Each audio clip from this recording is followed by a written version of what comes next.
Boa noite, meus irmãos, que a graça e a paz de nosso Senhor Jesus Cristo esteja sobre todos vocês. Que você possa reunir a sua família nesse momento para juntos ouvirmos a instrução da palavra do Senhor e termos o nosso coração então repleto de alegria, felicidade e instrução da parte do Senhor. Eu convido você a abrir a sua Bíblia comigo no Salmos de número 4. A exposição da palavra de Deus será neste salmo, Salmo de número 4, e também a ouvir comigo e, se possível, cantar o hino de número 18. O Deus dos antigos ainda é o nosso Deus. Hino de número 18.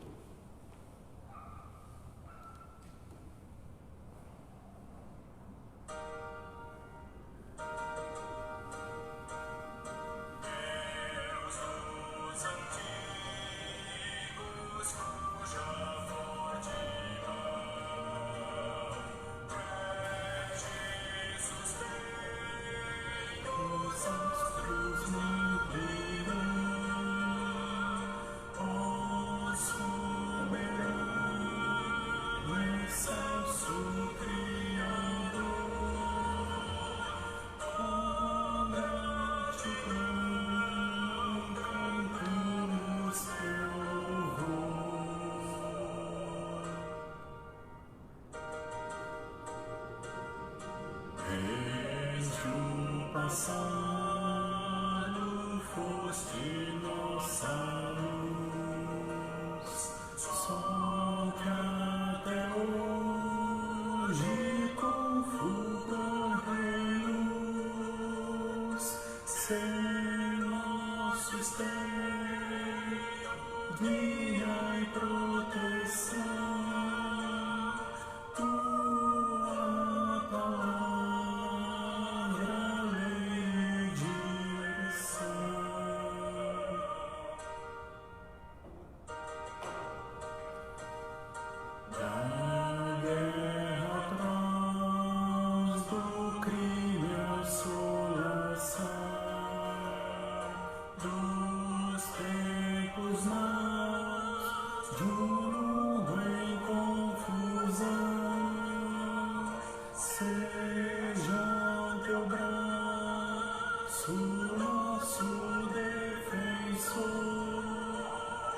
Pois confiamos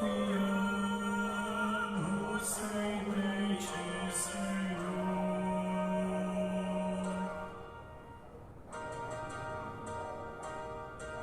Teu povo, ó Deus, assiste Teu amor no testemunho do Teu grande amor.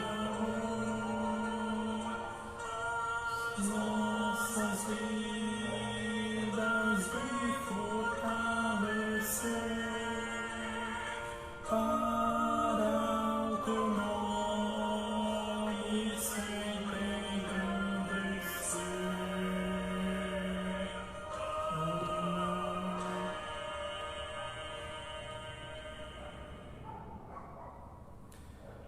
Em tempos de guerra, em tempos de perseguição, em tempos de angústia, de tribulação, em momentos em que o mundo está em confusão, Deus é o nosso esteio, Ele é a nossa fortaleza, socorro, bem presente em momentos de tribulação. É isso que nós cantamos nesse momento. A nossa confiança se expressa a partir deste hino. O Deus dos antigos, o Deus de Abraão, o Deus pactual de Abraão, o Deus de Isaac, o Deus de Jacó, o Deus de Moisés, o Deus de Noé, o Deus de Elias, de Eliseu, de todos os homens, de Zacarias, de Malaquias, do profeta Ageu, do profeta Isaías. Este é o nosso Deus, é nele que nós confiamos, é nele que nós depositamos toda a nossa confiança. Ele é socorro, bem presente em todos os tempos. Neste momento eu convido você para a leitura do Salmo de número 4. Abra comigo a palavra de Deus na sua casa, junto com a sua família. Aproveite para reunir os teus ao redor da mesa ou da cama, no local onde você estiver, com reverência neste momento, porque o culto é oferecido a Deus. Reúna os teus, abra a palavra de Deus, e eu tenho certeza que Deus vai falar ao seu coração a partir dessa exposição. Salmos de número 4, e a palavra de Deus diz assim: responde-me quando clamo, ó Deus da minha justiça. Na angústia, tu me deste alívio. Tem misericórdia de mim e ouve a minha oração. Filhos dos homens, até quando vocês vão querer transformar a minha glória em vergonha? Até quando vocês amarão a vaidade e buscarão a mentira? Saibam, porém, que o Senhor distingue para si aquele que é piedoso. O Senhor me ouve quando eu clamo por ele. Tremam de medo e não pequem. Consultem no travesseiro o coração e então sosseguem. Ofereçam sacrifícios de justiça e confiem no Senhor. Há muitos que dizem: quem nos dará a conhecer o bem? Senhor, levanta sobre nós a luz do teu rosto. Mais alegria me puseste no coração do que a alegria deles quando eles têm fartura de cereal e de vinho. Em paz me deito e logo pego no sono, porque só tu, Senhor, me fazes repousar seguro. Convido você nesse momento a juntos orarmos a Deus para que Ele fale ao nosso coração, para que Ele instrua cada um de nós no bom caminho. Vamos orar? Deus, no nome de Jesus, Pai, a nossa oração a Ti nessa noite é por proteção, é por segurança, ó Pai, em meio ao caos desse mundo. Ó Deus, tira de nós, ó Pai, toda a vontade, todo o desejo, ó Deus, de executar justiça pela força do nosso braço. Antes, ó Deus, nos ajuda a esperarmos no Senhor. Em meio à confusão, nos dá paz. Em meio à confusão, à tribulação, à angústia, ao aperto, ó Deus, dá-nos um espírito brando, quieto, que confia no Senhor. Ajuda-nos, ó Deus, nestes momentos de angústia, a nos aproximarmos cada vez mais do Senhor e a sermos transformados de glória em glória à imagem de Cristo pelo Espírito Santo. Ó Deus, ajuda-nos a estarmos sempre de joelhos na Tua presença, antes de estarmos em pé na presença dos homens. Ó Pai, ajuda-nos a mantermos a nossa confiança unicamente no Senhor, para que o Teu nome seja glorificado.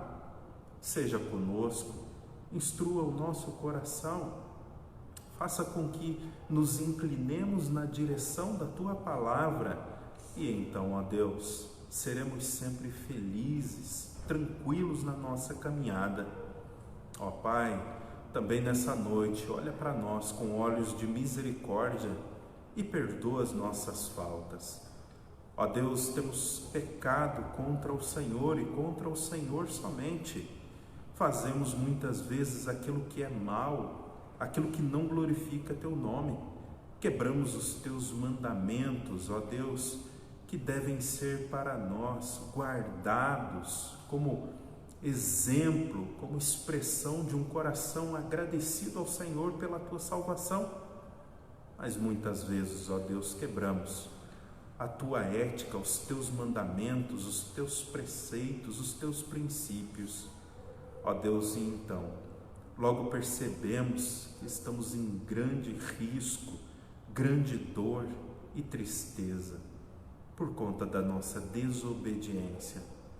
Por isso, ó Pai, tenha misericórdia de nós nessa noite. Renova sobre nós o teu perdão, a tua graça, o teu amor, a tua misericórdia. Seja conosco, ó Deus, com olhos abençoadores. Nos corrige sim, ó Pai, mas também nos abraça e caminha conosco, nos fortalecendo a cada momento, para que naquele grande dia, ó Deus, não sejamos confundidos como os demais que não têm esperança, como os demais que não creem no nome do Teu Filho. Ó Pai, esta é a nossa oração. Fala a nós nesta noite, alegra o nosso espírito, mostra a nós que o Senhor está conosco, nos guardando em todo o tempo. E tudo aquilo que o Senhor faz é bom, é justo e é agradável para os Teus filhos. Nós oramos em nome de Jesus. Amém. Meus amados irmãos, aqui está um salmo, que é um salmo diferente um pouco do salmo de número 3. Enquanto o salmo de número 3 é um salmo que deveria ser cantado pela manhã, o salmo de número 4 é um salmo que deveria ser cantado à noite. Eu chamo este tema que nós vamos abordar agora de dormindo no jardim da aflição. Isso mesmo, dormindo no jardim da aflição, no jardim da angústia, da tribulação. Essa é a maior imagem que nós vamos ver neste salmo. Alguém que dorme em meio à tribulação e à angústia. Alguém que coloca toda a sua confiança no Senhor. É isso que temos agora no salmo de número 4. O que nós temos agora de contexto, de pano de fundo no salmo de número 4, é o mesmo que nós tínhamos anteriormente no salmo de número 3. Há uma perseguição contra Davi, contra um pequeno grupo que acompanhava Davi.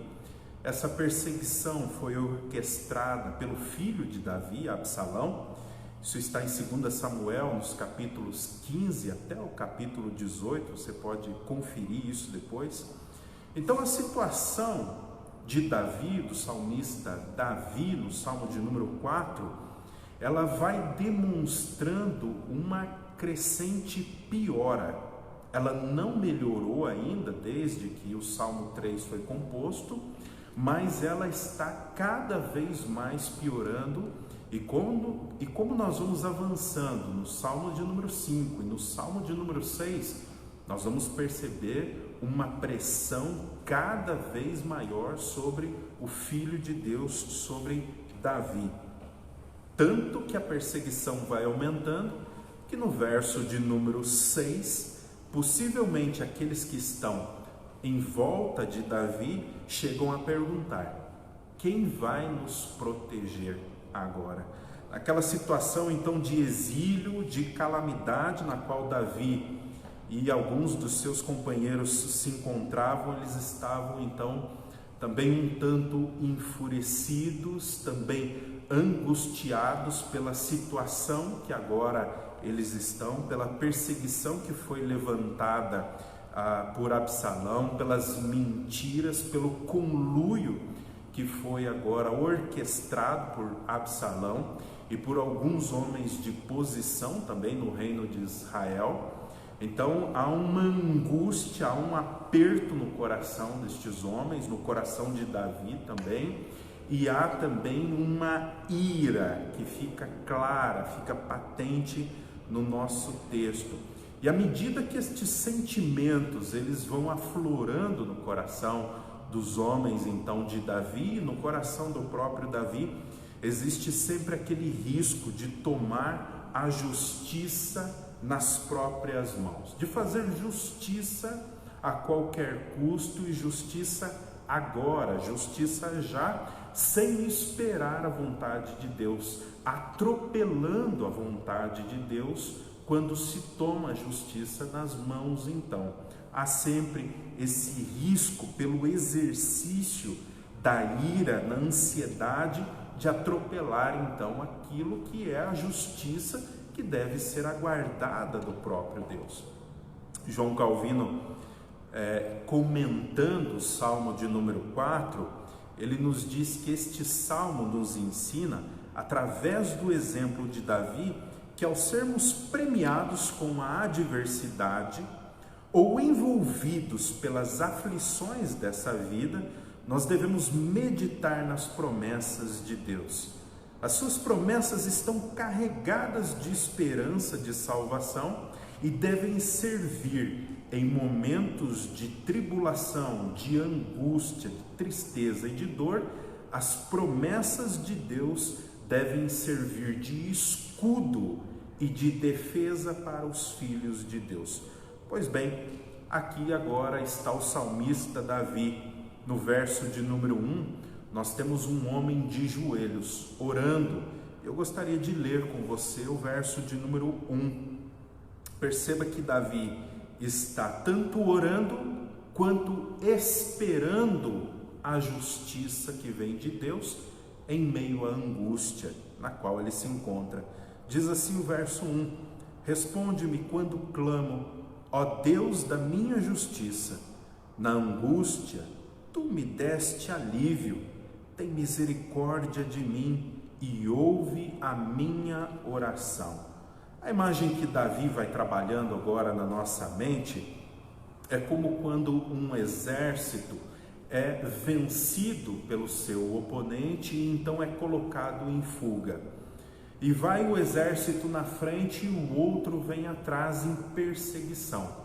Havendo então fendas de rochas e montanhas, este exército que está indo na frente entra então em meio a estas rochas, nessa montanha, e quanto mais este exército vai avançando, mais apertado entre as rochas vai ficando, e ele precisa avançar porque o inimigo está imediatamente atrás.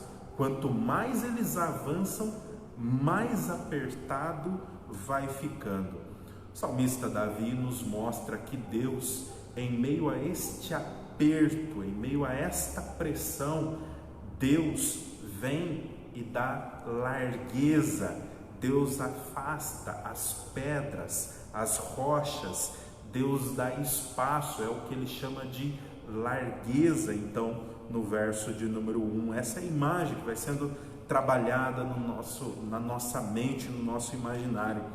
João Calvino, ainda comentando este salmo, nos diz o seguinte: nada é mais poderoso do que nada é mais doloroso do que sermos falsamente condenados e suportar e ao mesmo tempo iníqua violência e calúnia. Todavia, sermos difamados quando fazemos o bem é uma aflição que diariamente atinge os santos, e ela os faz viver tão fatigados sob seus efeitos que os faz fugir de todas as fascinações do mundo e a depender única e totalmente de Deus. Aqui está aquilo que as aflições são capazes de fazer conosco. Nesse caso, não é sem razão que eu e vocês somos afligidos, que Davi estava sendo afligido naquele momento. Não é sem razão que muitas vezes calúnias são levantadas contra nós, não é sem razão que homens levantam mentiras contra nós. Estas aflições, estas calúnias, estas mentiras, elas cumprem o seu propósito se elas nos colocam então em oração, como colocou Davi. Este aperto, esta angústia tem este propósito, nos colocar de joelhos, em humilhação, em oração, na dependência única e exclusiva de Deus. Não é sem razão que quando as pessoas estão exaltadas demais, Deus lhes envia alguma calamidade, para que elas possam se colocar de joelhos em humilhação dependendo única e exclusivamente de Deus. Não é sem razão. Aqui está o salmista, amados irmãos, num momento extremamente angustiante, de grande calamidade, mas ele está de joelhos, naquele lugar que nós podemos chamar de o quarto de oração. É ali que Davi está agora no verso 1, de joelhos na presença de Deus. Toda essa calamidade que se estendeu sobre a vida de Davi não é injusta. Davi havia pecado, ele se colocou acima da lei de Deus quando matou Urias, o marido de Batseba, e depois quando adulterou com Batseba. Davi, ele sabia que o que ele estava passando era a correção de Deus, no pacto de Deus, no pacto que Deus fez com os seus homens. Deus lhes prometeu muitas coisas, e uma delas é a correção. Não é sem razão que Davi está sofrendo agora, que Davi está angustiado, mas ali está ele, no quarto de oração. A palavra angústia aqui, que é utilizada no verso 1, significa ser apertado, ser esmagado.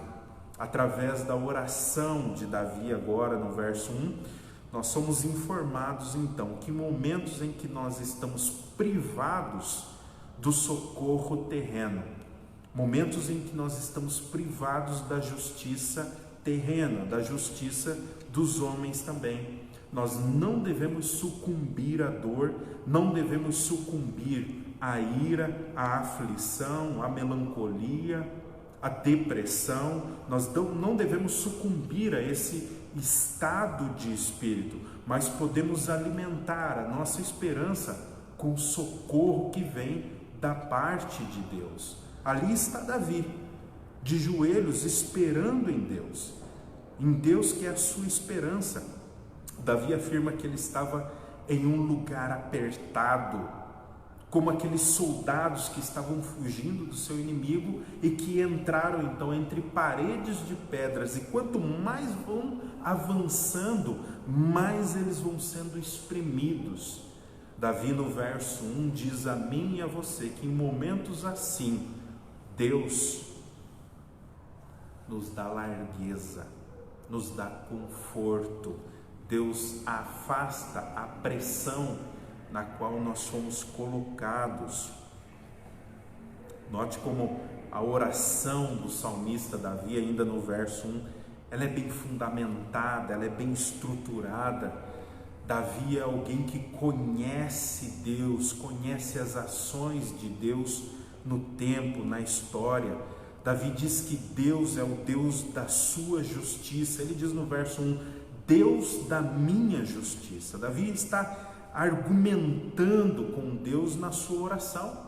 A sua oração não é monótona, não é uma oração repetitiva, não é uma oração que começa e termina do mesmo jeito todas as vezes que Davi ora, mas Davi está argumentando com Deus na sua oração. E à medida que nós vamos avançando no Salmo de número 4, nós percebemos um Davi também um tanto irado, e expõe isso no seu salmo e obviamente na presença de Deus. Agora aqui está o estado de espírito em um homem que escreveu um salmo para um culto público. É como se nós fôssemos exortados no culto público a não escondermos as nossas emoções de Deus. Está triste? Isso deve estar patente, isso deve estar claro na presença de Deus. Está com raiva, está irado, está angustiado, isso deve estar claro na presença de Deus, para que Deus possa tratar as nossas emoções. Ali está Davi, confiando no caráter de Deus, confiando na justiça de Deus, confiando que Deus é uma testemunha ocular de todas as coisas que estão acontecendo. É verdade que Davi está recebendo a correção pelos seus erros, mas isso não faz de Absalão justo nas suas ações. Ações más, ações perversas, sempre receberão a paga da parte de Deus. Deus, ele não compactua com a injustiça. Deus, ele não concorda com o erro. Tanto é assim que no Salmo 5, versos 4 a 6, o salmista nos diz assim: pois tu não és Deus que se agrade com a iniquidade, e contigo não subsiste o mal. Os arrogantes não permanecerão na tua presença. Tu odeias todos os que praticam a iniquidade. Tu, Senhor, destróis os que proferem mentira. O Senhor abomina o sanguinário e também o fraudulento. Salmo 5, de 4 a 6. É verdade que aquilo que está acontecendo com Davi é uma correção pelos seus erros. Mas, olhando todos os atos que estão, a forma como eles estão sendo praticados, existe injustiça. E então Davi não toma nas suas mãos a justiça pela sua própria ira. Antes ele aguarda em Deus, para que Deus execute justiça e juízo no seu lugar. Davi recorre à justiça e o juízo de Deus mediante ao pacto, quando ele chama de Deus da minha justiça. Davi traz à memória que o Deus a quem ele serve é o Deus pactual, quando Deus firma os seus pactos na Sagrada Escritura. Deus dá muitas garantias nos seus pactos. É assim no pacto com Abraão, no pacto que nós vemos com Moisés, por exemplo, no pacto com Noé. Existem garantias envolvidas neste pacto. No próprio pacto com Davi também existem garantias nesse pacto. Existe garantia de correção, garantia de disciplina, mas também existe garantia de proteção, de defesa, de cuidado. É o mesmo que nós afirmarmos que os homens do Antigo Testamento, os crentes em Deus, que estão registrados no Antigo Testamento, eles eram a menina dos olhos de Deus. A partir do momento em que Deus firma um pacto com eles, os olhos de Deus estão colocados sobre estes homens, tanto para disciplina quanto para proteção. Deus não lhes deixaria seguir um curso sem correção, sem um filho que não tem pai. Antes, Deus se coloca para eles como um pai e vai lhes corrigindo a conduta de vida. É o que nós temos aqui agora, a garantia de correção, mas também de proteção. Davi recorre a Deus, ele está nesse momento sendo disciplinado, mas ele recorre à proteção de Deus também, ao cuidado de Deus, à segurança que está em Deus. Daqui, amados irmãos, nós aprendemos uma grande lição, dentre tantas coisas que já foram ditas. Por mais que eu e vocês estejamos sofrendo muitas vezes a correção da parte de Deus em muitas situações que nós vivemos, nós também podemos recorrer a Deus para a proteção da nossa vida. É isso que Davi está fazendo agora. Estes pactos divinos também alcançaram a mim e a cada um de vocês que estão aí agora me ouvindo.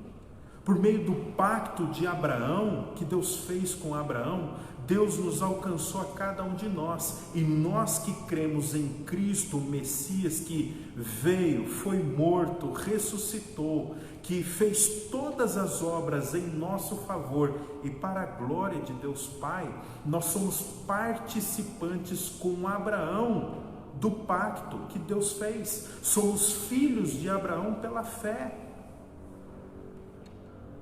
Portanto, nós podemos esperar da parte de Deus correção em muitos erros que cometemos, porque nós não somos filhos que não têm pais. Antes, Deus está nos céus e os seus olhos estão fitos sobre nós. Mas também é verdade que nós podemos recorrer ao cuidado de Deus, à proteção de Deus. Deus é um escudo que está a nos proteger, é um muro ao redor daqueles que o temem. Na angústia, nas calúnias, nos medos, em todas as mentiras que os homens levantam contra nós, quer sejam homens poderosos que tenham poder sobre nós, nós podemos encontrar segurança em Deus, o Deus da nossa salvação, Deus da nossa misericórdia e da nossa proteção. Amados irmãos, nós devemos apelar como Davi apelou, à sua misericórdia, ao seu amor por nós, para que Deus defenda também o nosso direito. Não é porque muitas vezes recebemos a correção, que às vezes esta correção é executada com justiça pela mão de homens ímpios. Podemos sim e devemos fazer como Davi fez. Jesus contou uma parábola para os seus discípulos certa vez sobre o dever que eles tinham de orar sempre e nunca esmorecer. Principalmente se aqueles discípulos estivessem sendo alvos de alguma injustiça. Então Jesus lhes incentiva a orar sem esmorecer, porque Deus vai olhar e Deus vai tomar nas suas mãos a justiça. Jesus diz assim: em certa cidade havia um juiz que não temia a Deus, nem respeitava ninguém. Havia também naquela mesma cidade uma viúva que sempre procurava aquele juiz dizendo: julga a minha causa contra o meu adversário. Por algum tempo aquele juiz não quis atender ela, mas depois pensou assim: é bem verdade que eu não temo a Deus, nem respeito ninguém. Porém, como esta viúva me molesta, como ela me incomoda, eu vou julgar a sua causa para não acontecer que por fim venha molestar-me. Então o Senhor disse: ouçam bem o que diz este juiz iníquo.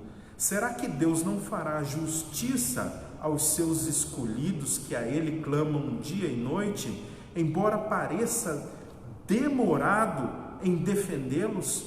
Digo a vocês que depressa lhes fará justiça. Contudo, quando o Filho do Homem vier, será que ainda encontrará fé sobre a terra? Isso está no Evangelho de Lucas, capítulo 18, versos 7 em diante. Lucas 18, versos 7 em diante. Agora aqui está uma afirmação poderosa que cada um de nós temos da parte de Deus. Imagina que você, amado irmão, não esteja nesse momento passando por alguma disciplina da parte de Deus, mas que estejam agindo contra você com injustiça, que estejam caluniando você, que estejam difamando você, que estejam dizendo todo tipo de impropérios e inverdades contra você, que pessoas estejam te perseguindo mesmo sem você saber. Deus garante a nós que Ele fará a nós justiça. Mas seja que você esteja vivendo o mesmo que Davi, pense que você então esteja recebendo alguma disciplina da parte de Deus, alguma correção da parte de Deus. Todos nós recebemos correção da parte de Deus. Caso um homem ímpio execute essa correção, e essa correção não seja com justiça, este homem ímpio pagará. Este homem ímpio sofrerá nas mãos de Deus a consequência. Nós podemos esperar em Deus desta maneira. A pergunta é: como nos mantermos em oração? Como nos mantermos em confiança em um tempo assim? Como que nós vamos manter a oração até que Deus decida nos atender? O que pode funcionar como um motor para a nossa alma? O salmista Davi nos diz que na angústia Deus o tem livrado. O que isso significa? Davi está trazendo à memória o que lhe pode dar esperança. Davi está trazendo à memória os atos que Deus realizou por ele no passado e que confirmam que Deus agirá no presente e vai continuar agindo no futuro. Davi então tem uma âncora para a sua alma que o mantém em oração e em confiança em Deus. É por isso que Davi não toma a justiça nas suas mãos e executa a justiça contra Absalão. Poderia ter feito, mas não fez. É por isso que Davi espera em Deus, porque Davi sabe que Deus agiu no passado em seu favor. Em casos com Saul, Deus vai agir no presente e Deus vai continuar agindo no futuro. Você, amado irmão, quantas vezes Deus agiu na sua vida? Quantas vezes Deus cuidou de você? Quantas vezes Deus protegeu você em anos passados? Quantas coisas Deus fez por você e por mim? De quantas situações Deus nos livrou? Quando nós trazemos à memória todos estes atos de Deus na nossa história, isso faz com que o nosso coração também seja um coração agradecido ao nosso Deus, seja um coração grato, seja um coração que dá testemunho de que não esquece das obras de Deus, da ação de Deus em nosso favor. Isso faz com que a nossa alma descanse em Deus, porque se Ele agiu no passado, vai agir no presente e agirá também no futuro. Fortaleça o seu espírito com essas verdades, assim como Davi fortaleceu. Agora, nos versos de 2 a 5, amados irmãos, a palavra de Deus nos mostra que Davi passa dos joelhos para estar em pé diante dos seus inimigos. Versos de 2 a 5 nos diz assim: filhos dos homens, até quando vocês vão querer transformar a minha glória em vergonha? Até quando vocês amarão a vaidade? Até quando vocês buscarão a mentira? Saibam, porém, que o Senhor distingue para si o piedoso. O Senhor me ouve quando eu clamo por Ele. Tremam de medo e não pequem. Consultem no travesseiro o coração e então sosseguem. Ofereçam sacrifícios de justiça e confiem no Senhor. A imagem que nós temos aqui agora é de um Davi em pé diante dos homens. E existem dois grupos para o qual Davi está falando agora. É o grupo que está com ele, de homens, aproximadamente 3.000 homens, e o grupo que está em Jerusalém, agora com seu filho Absalão. E Davi agora, depois de orar, depois de estar na presença do Senhor, se coloca em pé diante dos homens. Nenhum de nós deveria se colocar em pé diante dos homens sem que primeiro estivesse de joelhos na presença de Deus, sem que o seu poder e toda a sua capacidade descesse de Deus para si. Aí está o salmista Davi, do quarto de oração então para o campo de batalha, segurando a sua espada em pé diante dos seus adversários. Ele chama os seus adversários e os homens para os quais ele está falando de filhos dos homens. Os comentaristas judeus dizem que Davi está falando nesse momento para grandes homens, homens que têm influência em Jerusalém, homens que são conselheiros agora do rei Absalão em Jerusalém. Por exemplo, o próprio Aitofel, que depois tira a própria vida. Aitofel era um conselheiro de Davi.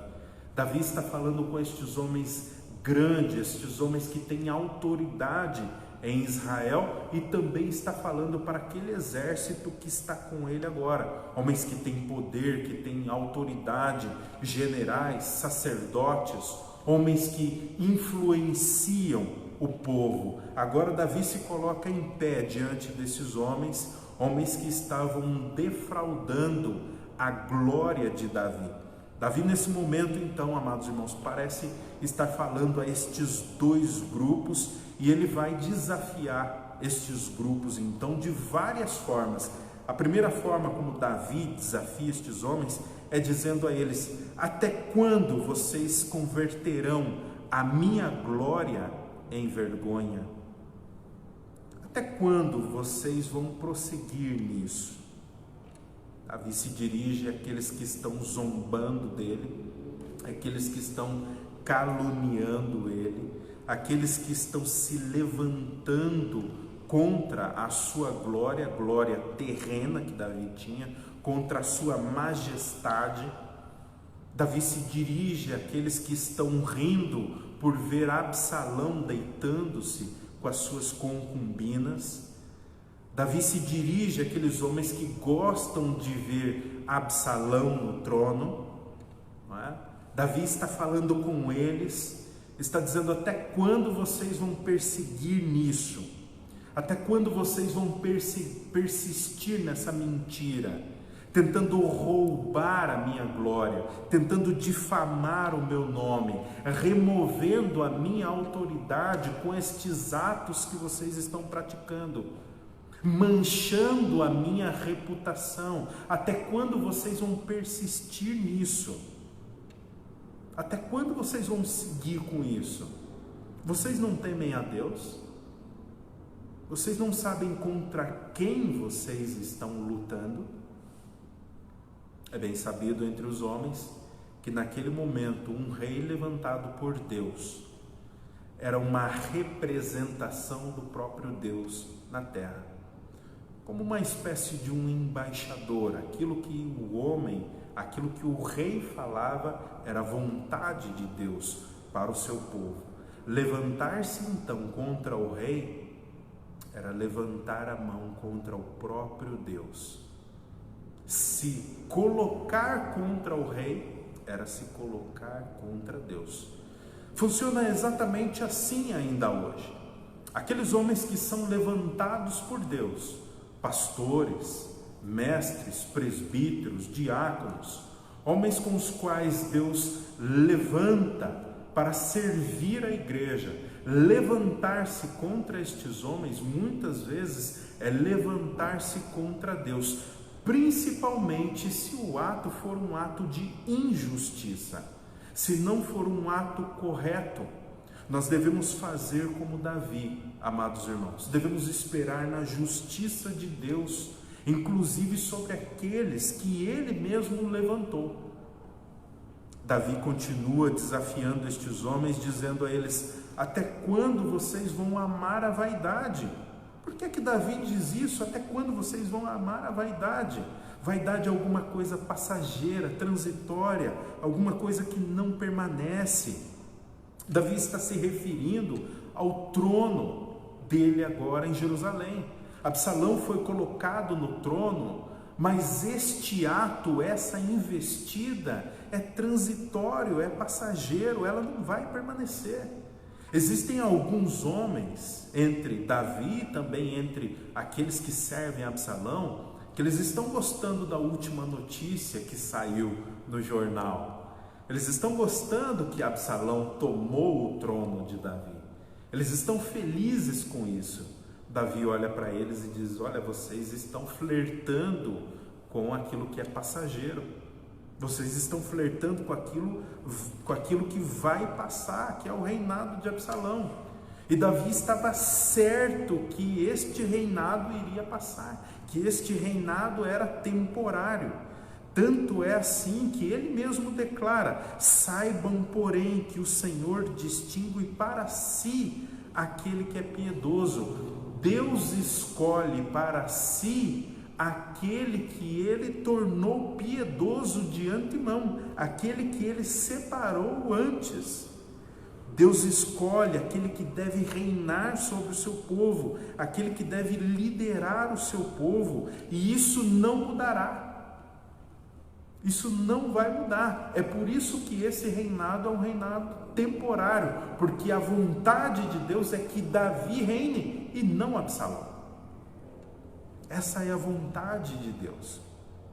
Além do mais, Davi, lá em 2 Samuel 16, ele julga o caso de Ziba. Você percebe que Davi, ele tem esse entendimento que aquilo que está acontecendo, aquela angústia, aquela pressão, aquilo que ele está vivendo é algo temporário, é algo passageiro. Seu filho Absalão sentou-se no trono, mas é algo passageiro, é algo que não vai permanecer. Quando nós olhamos para a forma como Deus escolheu Davi, nós vemos como isso é maravilhoso, como Deus escolhe homens, como Deus separa homens como Davi, Sabe, Deus separou Davi do resto dos seus irmãos. Deus não escolheu os seus irmãos, escolheu Davi para reinar sobre o seu povo. Deus tira Davi do aprisco, de um lugar um tanto insignificante, e coloca Davi no trono. É isso que Deus faz. Um homem desconhecido como Davi, agora tem o seu nome conhecido. Deus faz com ele um pacto. Deus coloca ele para reinar sobre o seu povo.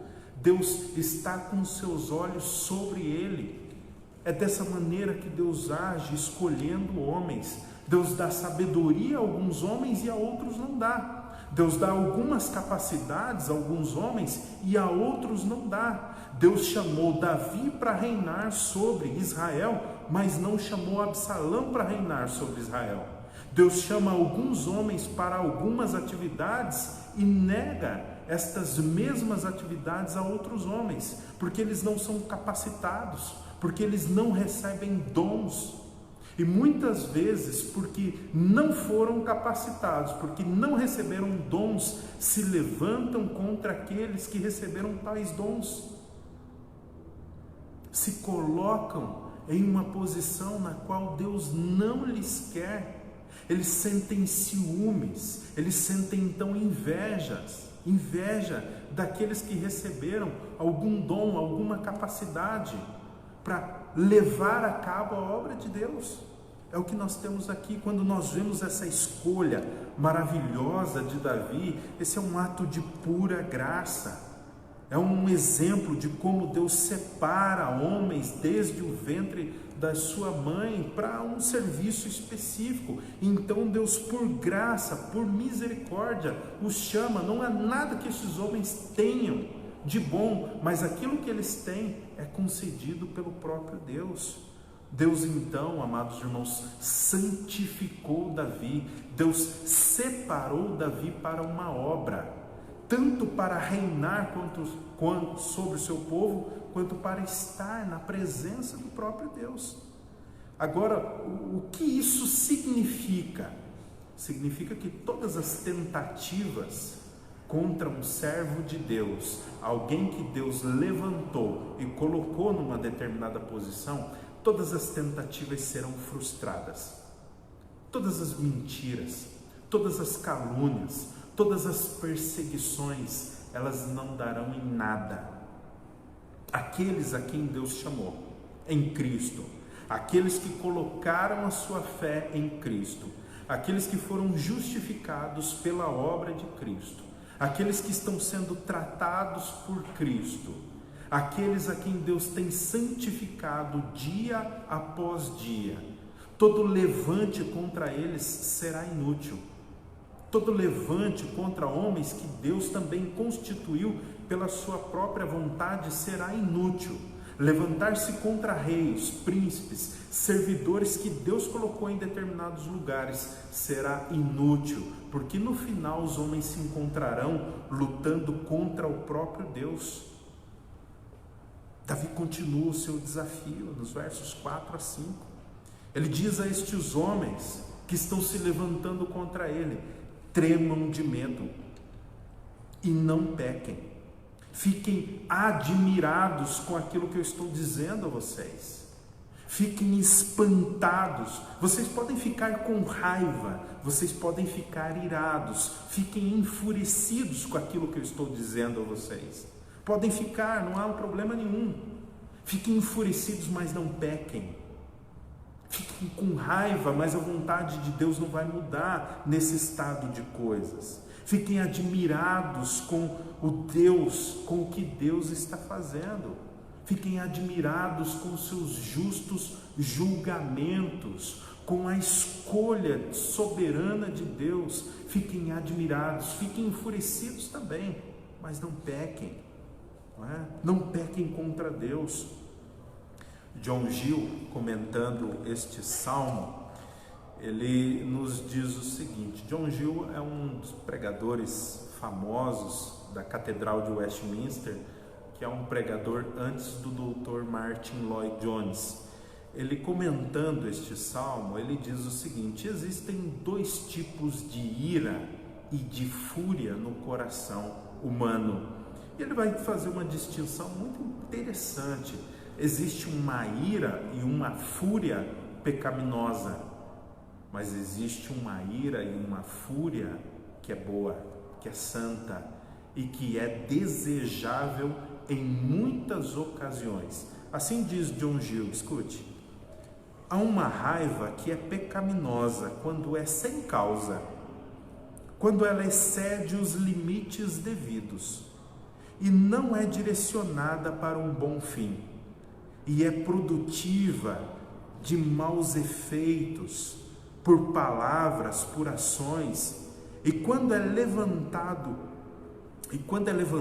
logo ou continuado por muito tempo, e há uma raiva que não é pecaminosa quando surge de um verdadeiro zelo por Deus e pela religião, quando é incendiado não contra as pessoas, mas sim contra pecados dos homens, e quando continua a responder aos bons propósitos de Deus, como o bem daqueles com quem nós estamos zangados, e a glória de Deus, e a promoção do reino e o interesse de Cristo. Aqui nós conseguimos compreender como é que Jesus ficou irado no templo por conta da glória de Deus que estava sendo ofendida quando os cambistas estavam negociando dentro do templo, e não era um pecado. Jesus estava irado por conta daquela situação que estava se levantando contra a glória de Deus, uma situação de injustiça, também porque aqueles cambistas no templo estavam oprimindo as pessoas, vendendo o sacrifício por um valor muito maior do que o que era devido. Portanto, existem dois tipos de ira. Existe aquela ira que é agora. Eu quero a justiça agora. Eu quero a retribuição agora. E se Deus não faz, eu faço pelas minhas mãos. Eu quero alcançar isso já. Essa é a justiça pecaminosa. Essa é a ira pecaminosa. Mas existe uma ira que é uma ira boa, que é uma ira desejável. Existe uma ira, meus amados irmãos, que se coloca em curso para defender a justiça, para defender o nome de Deus e a reputação das pessoas. Eu diria a vocês então que ficar calado enquanto nós vemos a injustiça prosseguir é pecado. Nós devemos nos levantar quando vemos injustiça contra o pobre, contra o órfão, contra a viúva, contra pessoas que nada tem a ver com a situação. Nós devemos nos levantar com uma ira santa e levantar a nossa voz então em proteção à honra das pessoas, em proteção à glória de Deus e às coisas que envolvem Deus. Ficar calado em situações assim é danoso para a nossa alma. Consultem no travesseiro, Davi vai dizer, o coração de vocês, e sosseguem, verso 4. Quando você estiver longe dos homens, longe dos negócios, então você tiver tempo para pensar sobre as tuas emoções, sobre o seu coração, coloque a cabeça no travesseiro e pense sobre isso. Davi está dizendo isso aos seus oponentes e também aos homens que estão com ele. Quando vocês deitarem para dormir, antes de vocês pegarem no sono, pensem sobre os sentimentos que vocês estão nutrindo contra mim, contra Israel, contra as situações que se levantaram, e vejam se isso é justo na presença de Deus. Pensem um pouco e pensem seriamente sobre isso. Façam ao coração de vocês algumas perguntas, examine o seu próprio coração, faça isso minuciosamente, examine os seus sentimentos. Sempre que o homem toma justiça, meus amados irmãos, nas suas próprias mãos, existe o risco dessa justiça se transformar em injustiça. É o que Davi está tentando fazer agora com aqueles que estão à sua volta. Aqueles homens que estão à volta de Davi, eles querem tomar a justiça nas próprias mãos, pela força da espada. avançando contra Absalão e tirando-lhe a própria vida, e avançando também contra aqueles exércitos que estão com Absalão. O que Davi está fazendo agora é falando a estes homens: coloquem a cabeça no travesseiro e esperem, examinem o coração de vocês. Não há justiça se vocês fizerem isso. Muitas vezes nós queremos tomar a justiça de muitas coisas nas nossas mãos, e então incorremos em injustiça, não é? Incorremos em erro, incorremos em extrapolar a medida da força a ser colocada nessa disciplina daqueles que se levantam contra nós muitas vezes. Por isso o autoexame, por isso colocar a cabeça no travesseiro e pensar, essa é uma atividade de piedade, examinar o próprio coração, e é uma atividade que muitos não falam. Você pensar sobre as suas emoções, você pensar sobre os seus pensamentos. Muitas vezes são pensamentos ruins, mas você precisa pensar sobre cada um deles, consultar o coração no travesseiro, consultar os sentimentos, as razões que estão levando você a tomar determinadas decisões. Isso é um exercício de piedade. E então, à medida que nós fazemos isso, nós damos tempo para que Deus também possa agir, para que Deus possa tomar nas suas mãos justa o exercício da justiça. E então a verdadeira batalha, meus amados irmãos, em tempos de angústia, de perseguição, de difamação, ela não está do lado de fora de nós. A verdadeira batalha se instala do lado de dentro. Por que é que determinada pessoa fez isso? Por que que a família tal fez aquilo? Por que que fulano falou aquilo? Por que esse comportamento? Por que essa atitude maldosa? E então logo se instaura dentro de nós uma batalha muito maior do que a batalha que está do lado de fora. Então a vontade, o desejo de tomar a justiça nas próprias mãos é grande. Em cada um de nós é grande. Davi exorta esses homens e desafia esses homens: ofereçam sacrifícios de justiça. A justiça aqui com os judeus, ela tem a ver com esmola, beneficência, misericórdia com aqueles que não têm grandes recursos, também atos de liberdade para aqueles que estão presos. É isso que Davi chama estes homens a fazer. Façam aquilo que é agradável na presença de Deus. Façam aquilo que é bom na presença de Deus. Existem problemas instaurados, perseguições, angústias, difamação, pressão contra a sua vida. Persevere em fazer aquilo que é agradável a Deus. Deixe que Deus tome nas suas mãos a justiça. Embora o salmista, amados irmãos, atinja a falsa confiança daqueles filhos dos homens a quem ele está se dirigindo, ele pode ao mesmo tempo encorajar também aqueles que estão com ele a confiar no Senhor. À medida que Davi se porta da maneira como ele está se portando, confiando unicamente no Senhor, ele está evangelizando, ele está instruindo aqueles que estão à sua volta, porquanto ele não toma a justiça nas suas próprias mãos, ele espera em Deus. Se Deus fez no passado, fará no presente e fará no futuro. Davi sabe disso. Agora nós vemos um Davi confiante na presença de Deus. Versos de 6 a 8 nos diz assim: há muitos que dizem: quem nos dará a conhecer o bem? Senhor, levanta sobre nós a luz do teu rosto.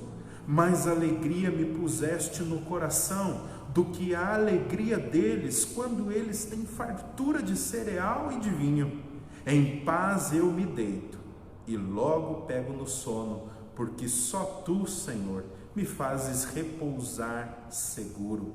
Davi diz que há muitos que estão dizendo para ele: quem é que vai nos defender? Quem é que vai nos livrar dessa situação?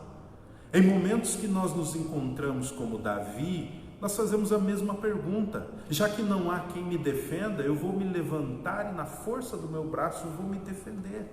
Isso é um erro, amados irmãos. Estes podem ser pensamentos, daqueles homens mundanos que estão com Davi naquele momento. Homens carnais, homens que têm uma mente depravada e ainda mundana, homens sanguinários, homens de guerra, que estão buscando um bem temporal. Quem é que vai nos defender nesse momento? Quem é que vai se levantar em nosso favor? Estes homens querem descansar naquilo que é temporal, eles querem alcançar contentamento naquilo que é temporal.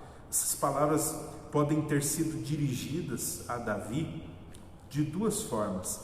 É possível que essas palavras dos homens sejam daqueles que estão junto com Davi, desejando que aquilo que lhes foi tirado seja restituído à sua casa, aos seus bens, a sua antiga vida. Eles querem voltar e desfrutar daquilo que eles tinham antes da perseguição de Absalão. Ou às vezes essa palavra, essa frase, né? Quem nos dará a conhecer o bem? Podem ser também palavras de alguns dos inimigos de Davi que foram mencionados no Salmo 3, versos de 1 a 2. Aqueles que desejavam que a rebelião de Absalão prosperasse, fosse à frente. Aqueles que queriam que Davi morresse logo e Absalão assentasse no trono no seu lugar. Davi pode estar dirigindo essas palavras a esses dois grupos. Agora, o mais interessante é que aqui está o grupo dos derrotistas. Isso mesmo. Nestes versos estão o grupo dos derrotistas. Grupo de pessoas de espírito pequeno, de espírito derrotado. É isso que nós temos aqui.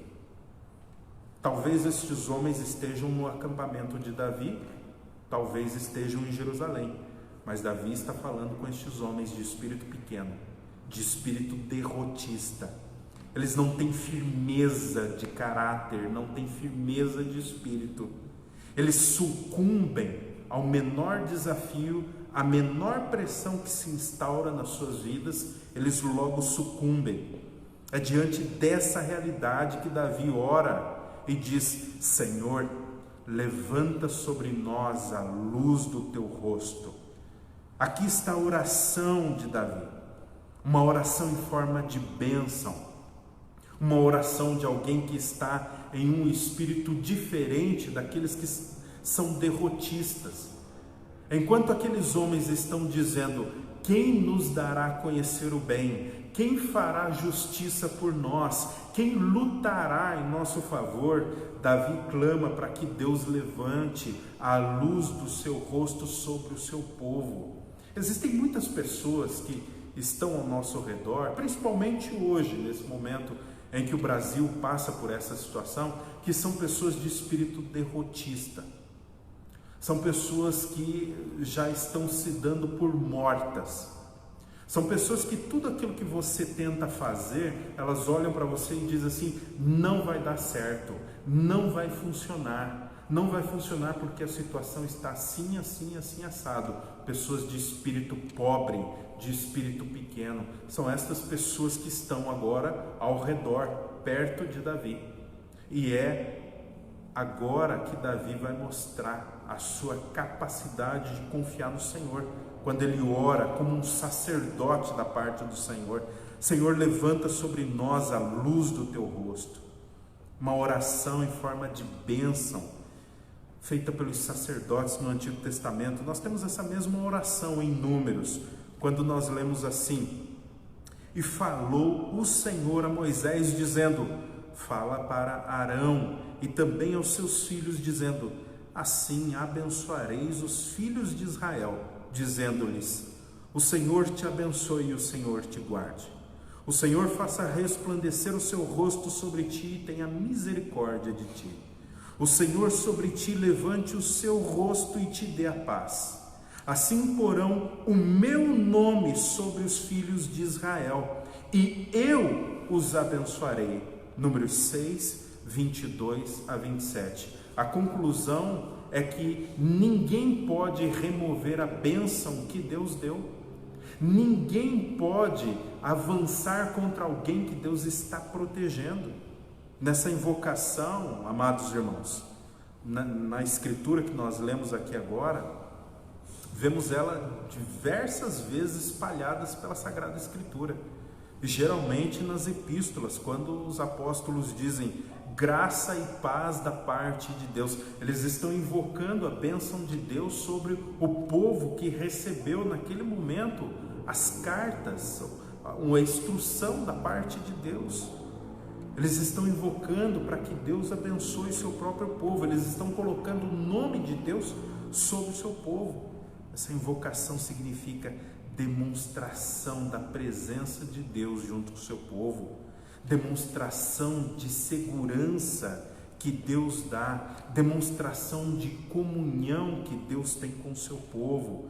Os confortos do Espírito Santo são invocados sobre o povo do pacto. As alegrias da salvação são invocadas sobre o povo pactual, o povo com quem Deus firmou uma aliança. Sugerindo então que a felicidade, o conforto que nós tanto buscamos às vezes em coisas temporais, em coisas passageiras, venha a nós a partir da bênção do Senhor. É por isso que a bênção do Senhor é invocada sobre o povo, para que o povo seja abençoado, para que o povo alcance a felicidade que tanto busca, não nas coisas passageiras, mas na presença gloriosa de Deus. O salmista, amados irmãos, diante disso, ele nos diz que ele tem alegria maior do que a alegria dos ímpios. A alegria que está nele é muito maior. Qual é o problema da alegria daqueles ímpios? Qual é o problema da alegria desses homens que não temem a Deus? Davi aqui mostra um contraste entre a alegria que eu tenho e a alegria que você tem e a alegria que os homens fora de Deus têm. A alegria dos inimigos de Davi dependem de estações do ano, depende do tempo, depende das circunstâncias externas. A alegria dos homens a qual Davi está se dirigindo depende de tempo de colheita, depende de comida, depende de vinho, depende de estações. Quando chega o tempo da colheita e da safra, e se essa colheita então é uma boa colheita, é uma colheita abundante, farta, então esses homens acompanham essa colheita com alegria. Afinal, há abundância de comida.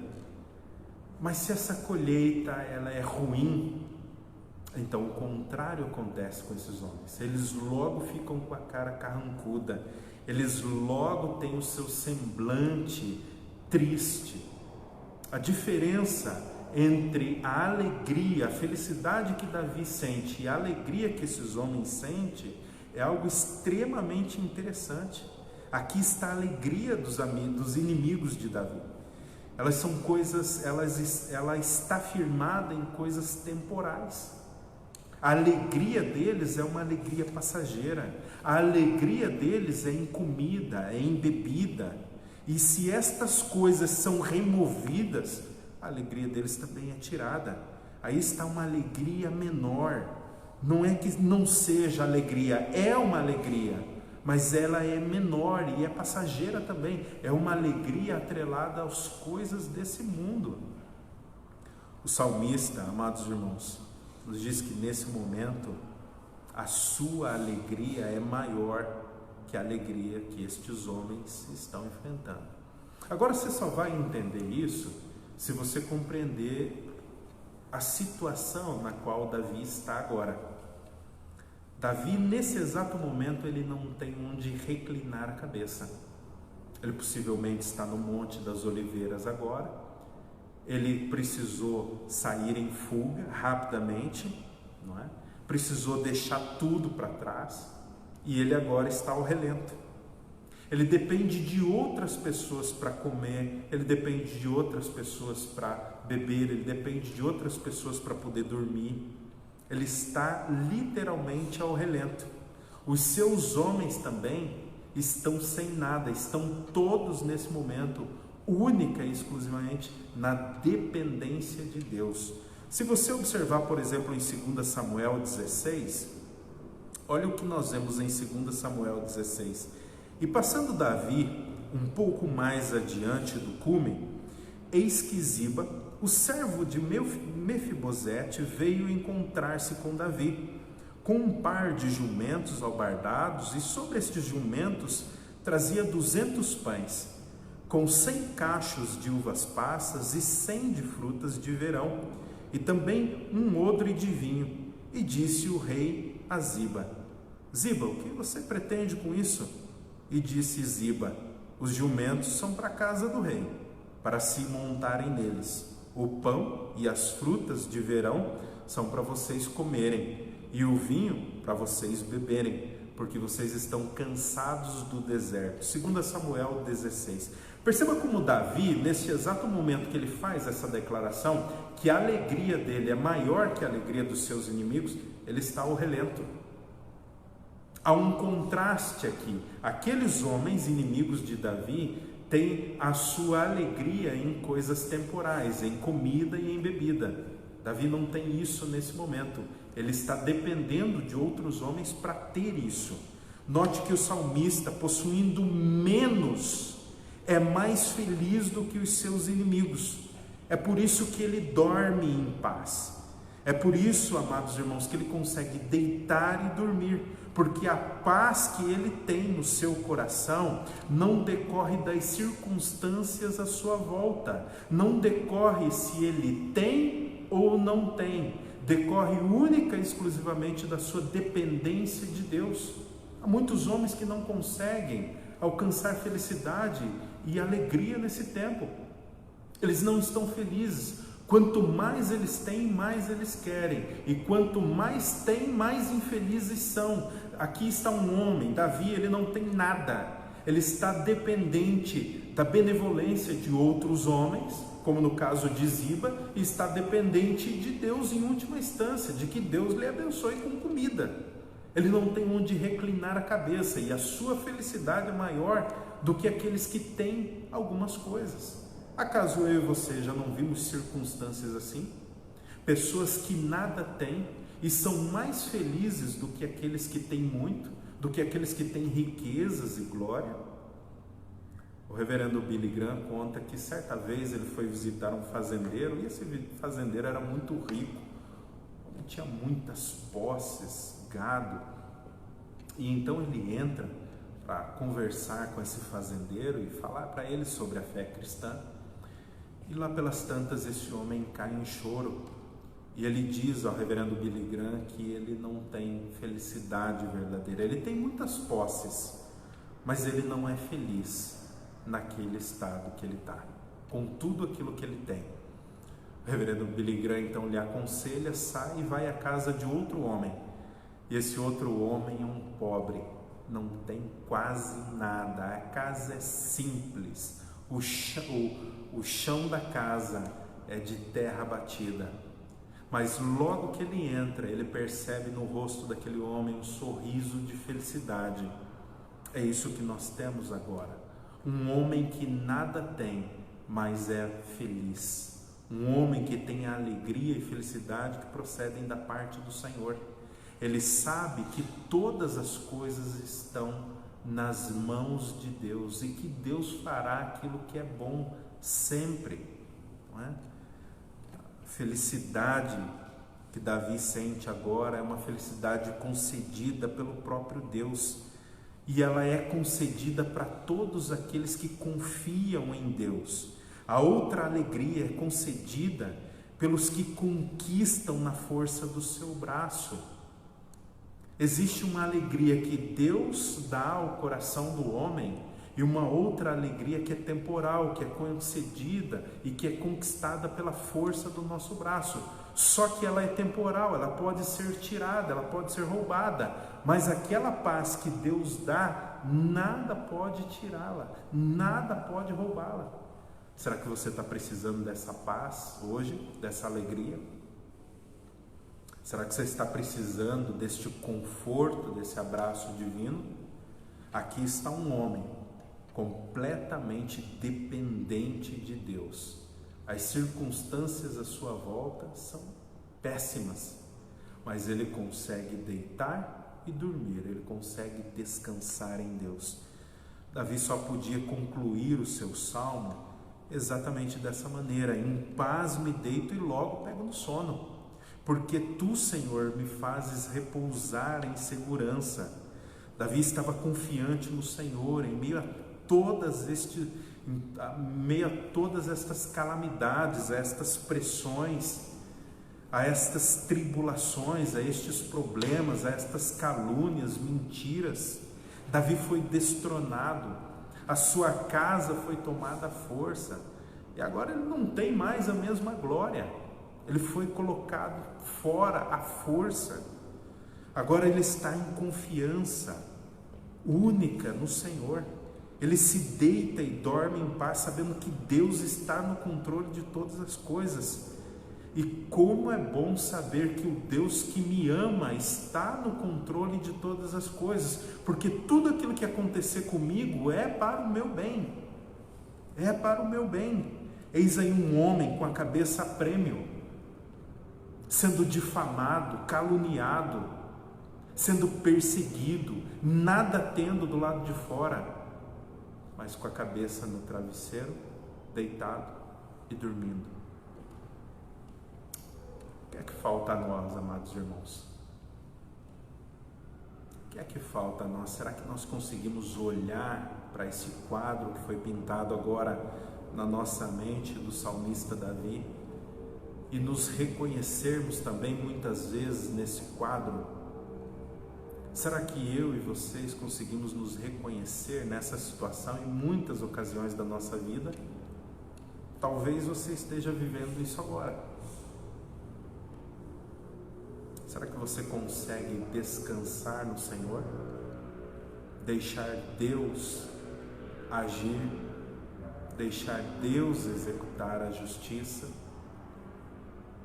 3 aplicações rapidamente para nós. Primeira aplicação desse texto é que a ira precisa ser manifesta em alguns momentos. A minha e a sua ira, a nossa fúria, a nossa raiva, ela precisa ser manifesta sim em alguns momentos, mas ela precisa estar de acordo com a justiça. Agora, existem momentos que a nossa ira ela precisa ser contida, principalmente se nós vamos tomar a justiça nas nossas mãos e nos lançarmos contra outra pessoa. É mais aceitável deixar que Deus execute a justiça e o juízo em nosso favor. Alguém caluniou você? Alguém se levantou contra você? Alguém está tentando derrubar você? Alguém está tentando tomar o seu lugar? Aguarde em Deus, espere em Deus, ore, coloque na presença do Senhor. Se isso está enraivecendo você, está deixando você furioso, coloca isso na presença do Senhor, deixa Ele agir em teu favor. E o mesmo Deus que agiu no passado em teu favor, agirá no presente e agirá no futuro. Você deve trazer essas coisas à memória para então ter esperança e aguardar o tempo de Deus. Segunda coisa que esse texto nos ensina, amados irmãos, é sempre que o homem toma a justiça nas próprias mãos, ele então incorre em injustiça. Ele está muito apto, favorável a incorrer em injustiça. Existe sempre esse risco. Por isso a necessidade do autoexame.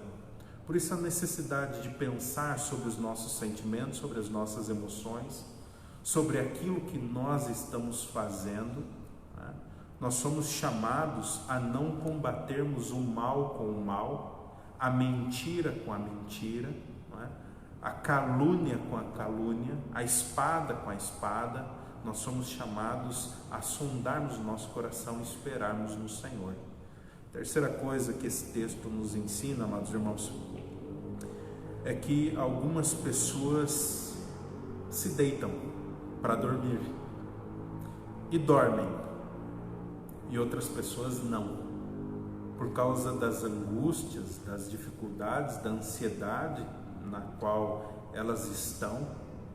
Muitas vezes ultrapassa o limite até aqui da minha exposição, São situações inúmeras que podem nos alcançar, situações de desconforto com familiares e com tantas outras coisas. Então essas coisas muitas vezes têm a capacidade de tomar o nosso descanso. Nós deitamos e não conseguimos dormir. Nesse momento, a partir desse texto, Deus está nos chamando a descansar nele, a esperar nele, a lançar os nossos fardos sobre ele e esperar. Eu me propus a fazer a exposição de todos os salmos, sempre apresentando a mensagem do Evangelho. E aqui está a mensagem do Evangelho da parte de Deus, a mensagem que nós anunciamos da parte de Cristo em todo o Salmo 4. É um chamado para o descanso em Deus, um chamado para descanso na justiça de Deus e não na nossa justiça, não na minha justiça e nem na sua. Cristo sempre descansou na justiça de Deus. Davi, no Salmo 4, aparece descansando na justiça de Deus. Esse é o chamado do Evangelho para nós. Descanse na justiça do Senhor. Que Deus abençoe você, que Deus abençoe a sua casa. Eu convido você a ter uma palavra de oração comigo nesse momento. Deus, em nome de Jesus, Pai, a nossa oração é para que possamos descansar na Tua justiça que nos é oferecida também no Evangelho, Pai. A partir da Tua justiça, ó Deus, nós também somos justificados diante do Senhor. A partir da Tua justiça, ó Pai, o Senhor também alcança aqueles que obram mal contra nós. E nós, Pai, podemos descansar sabendo que tudo aquilo que o Senhor faz é bom, porque o Senhor nos ama, ó Deus. Portanto, ó Deus, ajuda-nos a esperar na Tua vontade. Ajuda, Deus, que em momentos de tribulação, de dor, de angústia, nós possamos esperar pacientemente no Senhor em oração, sendo cada vez mais trabalhados à imagem de Cristo Jesus, ó Pai. Nos ajuda a colocarmos na Tua presença, Pai, antes de nos levantarmos contra os nossos inimigos, antes de estarmos em pé na presença dos homens. Nos ajuda a estarmos de joelhos na Tua presença, nos ajuda a estarmos confiantes, ó Deus, a sustentarmos, ó Pai, a nossa fé a partir de tudo aquilo que o Senhor tem nos ensinado. Nos ajuda a descansar no Senhor, hoje e sempre. É em nome de Jesus, Papai, que nós oramos. Amém.